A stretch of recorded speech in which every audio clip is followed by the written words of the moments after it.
Mari kita berdoa untuk pemberitaan firman Tuhan. Mari kita berdoa. Ya Tuhan Allah, kami mohon kepadamu, kuatkanlah iman kami oleh Roh Kudus-Mu, supaya saat dimana kami akan membaca dan merenungkan firman Tuhan, sungguh kami semua akan dimampukan untuk mengerti kehendak firman-Mu, dan kekuatan Roh Kudus-Mu memampukan kami melakukan kehendak firman-Mu. Tuhan, jauhkan semua penggoda pencobaan. Biar dalam damai sejahtera-Mu kami belajar firman Tuhan. Kami rindu pada firman-Mu. Berfirmanlah bagi kami Tuhan. Dalam nama Yesus, firman yang hidup itu kami berdoa. Amin. Bapak Ibu Saudara-saudara, di kesempatan hari ini, Minggu 24 Januari 2021, tema yang ditetapkan oleh Majelis Sinode Gemit adalah pertobatan sebagai syarat pemulihan relasi dengan Allah. Pembacaan Alkitabnya terambil dari kitab Yunus pasal 3 ayat 1 sampai ayat yang ke-10. Yunus pasal 3 ayat 1 sampai ayat yang ke-10, firman Tuhan berkata demikian. Pertobatan Niniwe. Datanglah firman Tuhan kepada Yunus untuk kedua kalinya demikian. Bangunlah, pergilah ke Niniwe, kota yang besar itu, dan sampaikanlah kepadanya seruan yang kufirmankan kepadamu. Bersiaplah Yunus, lalu pergi ke Niniwe sesuai dengan firman Allah. Niniwe adalah sebuah kota yang mengagumkan besarnya, 3 hari perjalanan luasnya. Mulailah Yunus masuk ke dalam kota itu sehari perjalanan jauhnya, lalu berseru, 40 hari lagi maka Niniwe akan ditunggang balikan.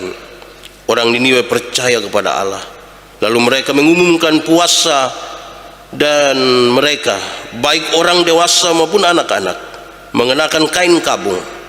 Setelah sampai kabar itu kepada raja kota Niniwe, turunlah ia dari singgasananya, ditanggalkannya jubahnya, diselubungkannya kain kabung, lalu duduk ia di abu. Lalu atas perintah raja dan para pembesarnya, orang memaklumkan dan mengatakan di Niniwe demikian: manusia dan ternak, lembu, sapi dan kambing, domba tidak boleh makan apa-apa, tidak boleh makan rumput, dan tidak boleh minum air. Haruslah semuanya, manusia dan ternak, berselubung kain kabung dan berseru dengan keras kepada Allah, serta haruslah masing-masing berbalik dari tingkah lakunya yang jahat dan dari kekerasan yang dilakukannya. Siapa tahu mungkin Allah akan berbalik dan menyesal serta berpaling dari murkanya yang bernyala-nyala itu, sehingga kita tidak binasa. Ketika Allah melihat perbuatan mereka itu, yakni bagaimana mereka berbalik dari tingkah lakunya yang jahat, maka menyesallah Allah karena malapetaka yang telah dirancangkannya terhadap mereka, dan ia pun tidak jadi melakukannya. Demikian firman Tuhan. Berbahagia setiap orang yang mendengar firman, memelihara dan melakukan dalam hidup setiap hari. Haleluya.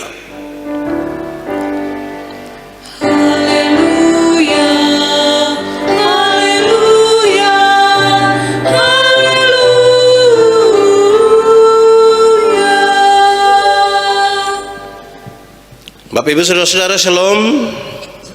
Sekali lagi shalom. Tadi malam kami bercerita dengan beberapa orang. Kemudian ada yang bertanya kepada saya. Mereka bercerita dan bilang begini, Pak Pendeta, ternyata iblis itu punya kuasa. Bagaimana kamu tahu? Pak Pendeta, kita bisa lihat langsung Pak Pendeta bagaimana orang-orang yang pakai obat itu, ketika mereka bilang begini, iblis bisa melakukan begitu. Kok bisa ya Pak Pendeta? Saya bilang, iya, kamu tanya saya, kamu kira saya iblis kah? Tapi Pak Pendeta, bisakah iblis melakukan itu? Iya. Lalu apa maksud pertanyaan itu? Mereka bilang, Tetapi bagaimana kalau kita andalkan Tuhan dan Tuhan melakukan sesuatu? Apakah bisa juga? Saya bilang bisa sekali. Bagaimana Pak Pendeta bisa menjelaskan itu? Saya bilang gampang. Tadi ketika orang yang mengandalkan iblis, kan dia ikut iblis punya mau. Karena dia ikut maunya iblis, iblis melakukan sesuatu bagi dia. Kalau mau juga supaya Tuhan melakukan sesuatu buat kita, ikutlah apa yang Tuhan mau. Soal kita sekarang saudara-saudara adalah ada banyak orang, ada banyak jemaat rindu sekali supaya Tuhan melakukan sesuatu baginya, tetapi dia tidak mau ikut yang Tuhan mau. Aneh ini manusia ini. Lebih takut setan dan ikut setan punya mau, tetapi tidak mau ikut Tuhan punya mau sambil mengharapkan Tuhan melakukan sesuatu. Akhirnya yang terjadi seringkali Tuhan melakukan dulu baru kita kaget dengan sesuatu dan tiba-tiba mulai belajar percaya. Padahal Tuhan berkuasa melebihi segala kuasa, termasuk kuasa iblis sekalipun. Hal ini mengantar kita untuk memahami saudara-saudara betapa pentingnya relasi kita dengan Tuhan. Kalau relasi kita dengan Tuhan itu baik sekali, pasti kita akan mengikuti apa yang Tuhan mau. Dan kalau kita mengikuti apa yang Tuhan mau, sudah pasti itu namanya sebuah kehidupan di dalam pertobatan di dalam Tuhan. Kita membaca Yunus pasal 3 ayat 1 sampai ayat yang ke-10. Ini kisah tentang kali yang kedua ketika Tuhan menyuruh Yunus pergi ke Niniwe. Kali yang pertama itu Yunus tidak pergi. Dia ikut apa yang hati kecilnya mau. Dia tidak mau pergi cari masalah di Niniwe. Sekalipun itu Tuhan yang suruh, dia tidak mau pergi. Sekarang Tuhan suruh pergi lagi. Dan di kali yang kedua ini saudara, Alkitab mencatat bahwa Yunus bangun dan langsung pergi. Bangunlah Yunus. Tapi kali ini bukan lari ke Tarsis. Hari ini dia pergi ke Niniwe. Ternyata perintah Tuhan untuk Yunus itu bukan satu kali, terus dia diamkan, terus dia kasih perintah lain. Yang satu kali itu yang dia tunggu sampai kali kedua lagi dia suruh pergi. Tapi saya mau ingatkan kepada kita semua hari ini saudara, baik Yunus dapat 2 kali yo. Jangan sampai kita tidak sampai 2 kali. Kan kita tidak tahu hidup ke depan seperti apa. Jadi kalau Tuhan sudah suruh 1 kali, lakukanlah. Beruntung Yunus diberi kesempatan hidup untuk 2 kali dan dia melakukan apa yang pernah Tuhan perintahkan padanya. Jadi jangan tunggu 2 kali. Saya mau kasih saudara renungkan sedikit. Pernahkah saudara tahu bahwa Tuhan sementara menyuruh saudara melakukan sesuatu hari ini atau kemarin atau minggu lalu, lalu saudara bilang sabar dulu, belum waktunya, hati-hati, lebih baik lakukanlah, jangan tunggu yang kedua kali. Yunus pergi ke Niniwe. Alkitab mencatat dengan baik saudara, Niniwe itu adalah kota yang mengagumkan. Kalau kita baca dari pasal 1 kita temukan bahwa kota ini kota yang diberkati sekali. Kota ini kota yang sangat indah. Penataannya bagus, taman-tamannya bagus, lebih bagus dari taman-taman di kota Kupang ini. Taman mana saja itu Niniwe lebih bagus. Bukan saja keindahannya, bukan saja berkat-berkat yang diperoleh oleh Niniwe, dia punya kekuatan militer yang luar biasa. Ini kota tidak kurang apa-apa, kota yang sangat diberkati malah. Banyak orang rindu pergi ke kota metropolitan seperti Niniwe ini, menikmati keindahan kota, taman-taman, dan seterusnya. Tetapi saudara tahu, apakah keindahan kota dan berkat-berkat yang ada pada kota itu kemudian menyelesaikan seluruh masalah? Tidak. Justru terpampang dengan jelas di kota yang mengagumkan ini, kota yang indah ini, kota yang penuh dengan kekuatan militer yang baik ini, bahkan kota yang metropolis ini ternyata penuh dengan kejahatan, penuh dengan dosa di hadapan Tuhan. Banyak dari orang-orang yang ada di kota itu hidup dalam penyembahan berhala. Kehidupan ekonomi mereka dan yang maju itu ternyata didasarkan pada eksploitasi kepada orang-orang lemah, kepada negara-negara yang lemah. Perbudakan terjadi di situ. Kalau kita baca Nahum pasal 3, saudara-saudara, di sana banyak sekali pengkhianat, ahli-ahli sihir, praktik persinahan dan persundalan terjadi di sana. Kota ini indah tapi jahat. Saudara, mari kita renungkan sedikit. Kenapa kota yang sudah indah begini rupa, diberkati, kok selalu ada kejahatan di situ yang besar sekali dan seolah-olah mereka membelakangi Tuhan? Kenapa, saudara? Renungkanlah sedikit dan berikanlah jawaban kenapa kota yang sudah sangat diberkati dengan keindahan dan berkat-berkat lain ini justru penduduknya tidak peduli kepada Tuhan. Kenapa, saudara? Saya membayangkan karena orang-orang tidak puas dengan apa yang sudah Tuhan berikan. Saya membayangkan, saudara-saudara, bahwa karena banyak orang tidak belajar lagi tentang Tuhan dalam proses Tuhan untuk menerima berkat-berkat itu, sehingga lebih gampang untuk melakukan kejahatan daripada mengingat apa yang Tuhan perintahkan kepada mereka. Saudara-saudara, mari kita pikirkan sedikit. Ketika kita diberkati oleh berkat-berkat Tuhan yang luar biasa, masih ingatkah kita kepada Tuhan?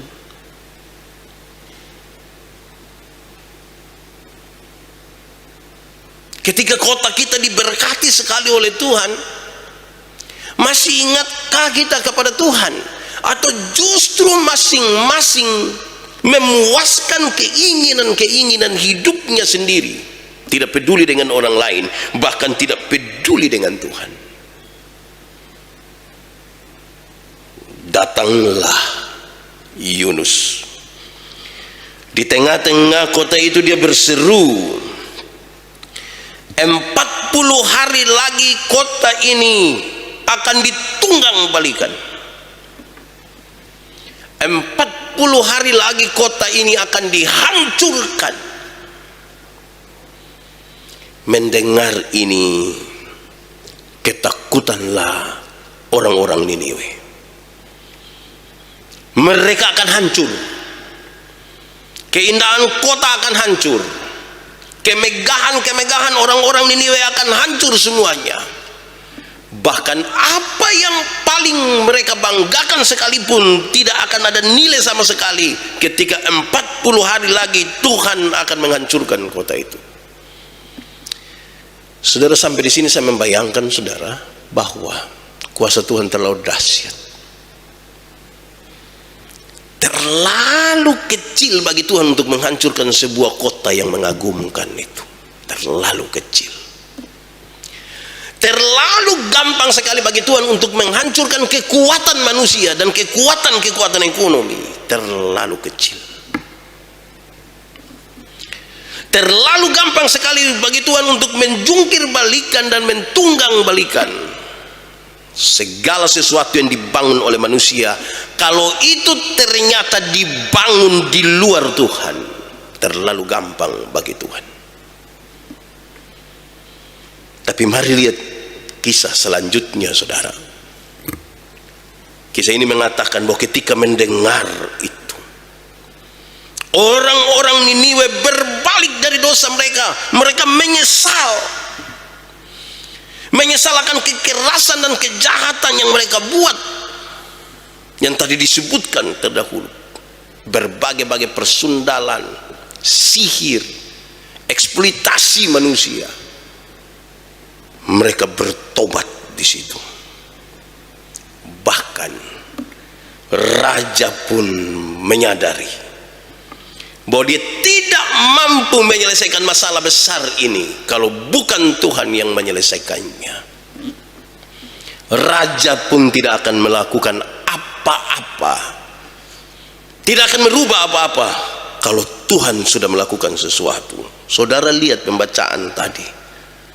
Raja menyatakan perkabungan, pertobatan, bukan saja dengan kata-kata, tetapi dengan tindakan nyata sebagai tanda mereka berkabung, menyesal, dan berjanji berhenti dari dosa mereka. Mereka sekarang sadar bahwa dosa telah memisahkan mereka dari Tuhan Allah. Dosa telah menjauhkan mereka dari kasih Tuhan yang besar atasnya. Sekarang mereka bertobat. Bahkan satu bangsa ini bertobat. Raja ambil peran, pemimpin ambil peran. Peran yang paling pertama itu adalah kesadaran akan dosa yang dia lakukan kepada Tuhan Allah, kepada sesama manusia. Tidak dimulai dari pembenahan mana, tidak dari kesalahan, dari kesadaran akan kesalahan di hadapan Tuhan Allah. Kalau kita mau jujur, saudara-saudara, mari kita renungkan sesungguhnya apa yang kita sementara lakukan dan kita pikirkan bagi kota, atau selama kita menghidupi hidup ini di kota ini.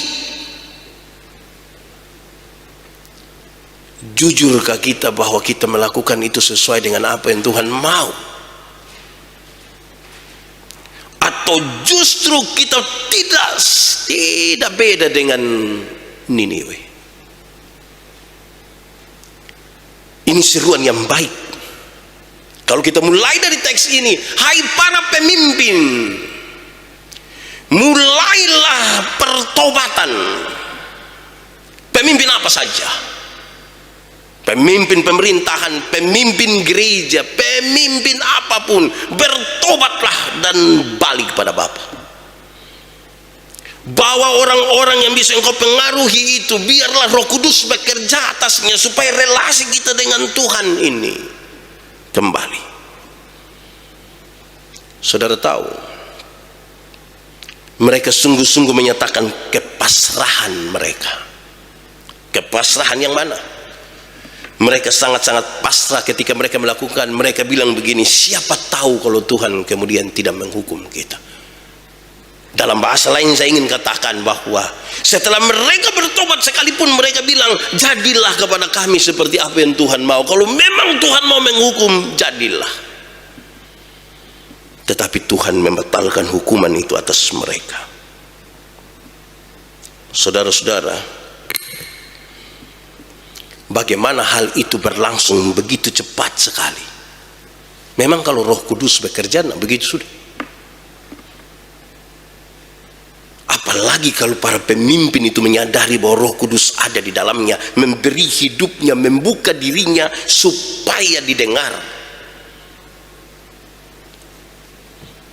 Roh Kudus masuk dan bekerja. Saudara lihat, Roh Kudus yang berkuasa itu kemudian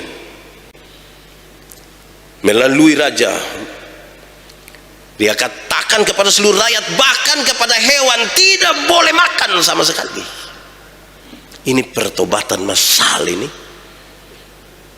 Ada kaitan antara penderitaan yang akan dialami dengan dosa-dosa mereka di hadapan Tuhan Allah. Saudara-saudara, mari kita melihat tema kita hari ini. pertobatan sebagai syarat pemulihan relasi dengan Allah. Saya hanya mencatat 3 hal buat kita renungkan, biar ini menjadi bagian kita semua. Pertama, bertobat. Semua orang dengar kata bertobat itu tahu, tapi memang melakukan pertobatan sesuatu yang sulit. Karena kita yang sudah tahu dan bisa mendefinisikan dengan baik apa itu pertobatan, justru belum bertobat. Di mana persoalannya, saudara-saudara? Saya membawa kita untuk memahami 2 hal ini berkaitan dengan bertobat. Pertama, saudara-saudara, cara. Pertobatan itu harus dimulai dari cara berpikir. Rubah duluan cara berpikir. Rubah duluan apa yang ada sebagai bagian yang membawa kita kepada kita punya tindakan tiap-tiap hari. Pertobatan harus dimulai dari pertobatan cara berpikir. Karena cara berpikir itu membentuk perilaku. Perilaku membentuk kebiasaan. Kebiasaan itu bisa membentuk budaya. Budaya membentuk karakter. Rubah duluan di sini. Jangan paksa diri untuk rubah duluan tindakan tanpa merubah duluan cara berpikir. Sebab orang yang belum merubah dia punya cara berpikir langsung paksa untuk merubah tindakannya, satu saat dia akan kembali.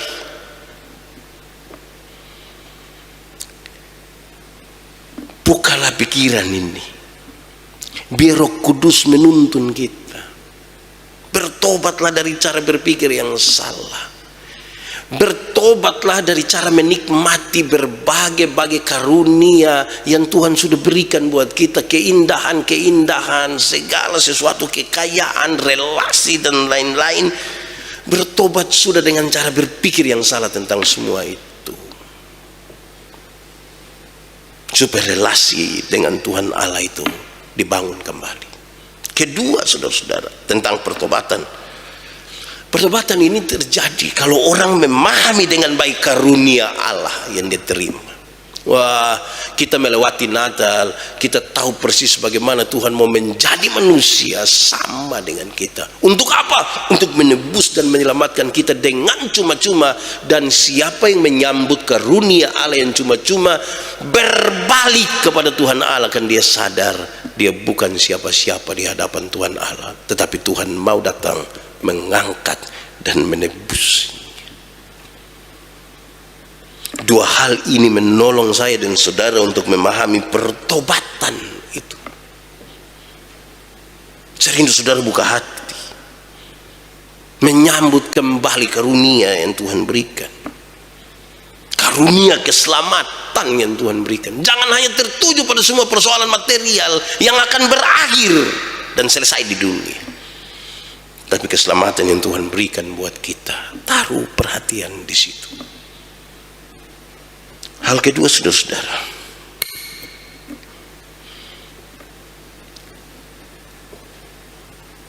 mengikuti apa yang Tuhan perintahkan. Bertobat, cara berpikir sudah berubah ini, memahami kasih karunia Allah itu, kemudian memungkinkan kita untuk mengikuti apa yang Tuhan perintahkan. Pak Pendeta, lalu kemudian apakah itu kita jalan bebas hambatan? Tidak. Godaan itu banyak datang. Godaan itu nanti banyak datang. Perjuangan kita sekarang dimulai dari perjuangan untuk melawan diri sendiri. Pengandalan akan diri. Segala sesuatu yang berkaitan dengan diri ini kita akan lawan, karena godaan datang di mana-mana, dari mana-mana. Ketika ada masalah, terus kita mulai mencoba untuk berdoa, itu saja kemudian godaan besar untuk kita berhenti berdoa. Sepertinya kita berdoa juga belum ada jawaban. Makanya sejumlah orang lari ke setan lagi untuk cari jawaban, padahal dia takut setan. Mau minta Tuhan melakukan sesuatu, tapi tidak mau ikut yang Tuhan mau. Ini orang tidak jelas. Kadang-kadang saudara-saudara kita mau ambil keputusan untuk ikut Tuhan. Wah, saya ambil keputusan saya tidak akan judi lagi. Tiba-tiba teman-teman telepon kawan, jadi kosa bantar. Ini kita mulai pikiran ini. Kita mulai pikiran. Mau rajin ke gereja sedikit, teman-teman saya bilang, woi, sedikit lagi pendeta ini, sedikit lagi pendeta. Oh, itu kita berjuang bukan lawan dorang, kita berjuang lawan diri kita. Berjuang lawan diri kita. Sekali lagi saya minta, mari buka hati biar Roh Kudus yang urus kita. Yang ketiga, yang terakhir, saudara-saudara, menjadi contoh. Kalau kita belajar dari teks tadi, pemimpin itu menjadi contoh, memimpin dirinya, memimpin orang lain. Tidak kelihatan, saudara-saudara, tidak kelihatan. Dia malu. Raja Niniwe malu dengan pernyataan dia yang dia nyatakan di hadapan banyak orang itu. Tidak ada rasa malu. Kadang-kadang kita mau omong yang Tuhan punya, yang rohani, ini kita rasa ke sekarang sudah zaman modern, jadi tidak bisa omong yang begitu. Apalagi kalau kita berpikir sudah terlalu liberal, ini yang parah, yang rohani hampir-hampir sudah tidak kita pakai lagi dalam hidup. Kita pikir ini sesuatu yang biasa saja, tidak ada sangkut paut dengan soal-soal rohani kita. Saudara bayangkan, bukan saja Raja Niniwe itu, Yunus, waktu kali kedua dia masuk ke Niniwe itu, dia jalan 1 hari masuk ke dalam, dia berseru-seru, tidak ada lagi dia pun pemalas dan ketakutan seperti kali pertama Tuhan suruh dia pergi ke Niniwe. Tidak ada lagi. Saudara bayangkan, kisah ini sepertinya sangat singkat untuk orang lihat bahwa seolah-olah semua langsung terjadi begitu. Siapa bilang pertentangan itu pasti ada ketika sesuatu itu ingin dinyatakan. Tapi mari kita jujur, saudara, masih berapa banyak orang di kota ini yang percaya kepada Tuhan dalam iman yang sungguh, bahwa Tuhan turut bekerja dalam segala perkara? Masih berapa banyak orang? Masihkah saudara percaya bahwa Tuhan turut bekerja dalam segala perkara untuk mendatangkan kebaikan? Yang percaya silahkan tunduk kepala di hadapan Tuhan sekarang. Biarkanlah Roh Kudus bekerja. Biarlah kemudian kita ada sebagai saksi-saksi Tuhan, menjadi contoh, memimpin diri kita. Kalau ada orang yang bisa kita pengaruhi, biarlah bersama-sama dengan Roh Kudus kita kerjakan apa yang perlu kita kerjakan. Roh Kudus akan mengerjakan bagiannya.